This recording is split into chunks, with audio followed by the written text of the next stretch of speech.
Hi, it's me again with Corel Tips and Tricks Part 3. I'm not as smart as I thought I was. I thought I could turn this in if you watch Part 2. But this is a 150-degree angle, and I played with it. And then I thought, he did say the envelope tool, but he wasn't happy with it. If we take this and turn it into an envelope, I think it's going to work. I wasn't thinking about this. I want to keep these nodes, but I'm going to delete these two other nodes. And see, it's going to say object too complex exceeds 64K, but it takes it time and it works. I'm going to right click and turn them all into a line. I'm going to get that message over and over and over again. Now what I'm going to do is I'm going to take this box and put it up in that corner. Get it pretty close to the edge. Now what's so cool about this, I can still use the envelope tool. So I'll click on that, go to the envelope tool, and I'm going to move this node down. Okay, it's giving me a warning it's not going to work. I'm going to just move this one down for a second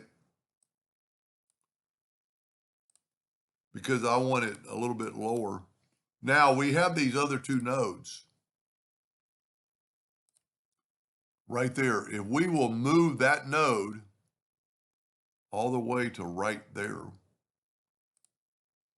take this other node and move it to our angle. See, it keeps giving me that message.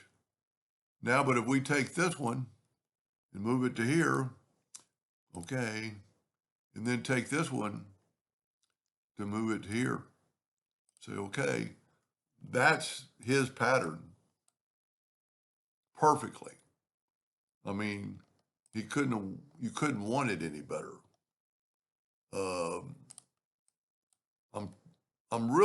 I love it when people throw out a challenge, and I mean that's it.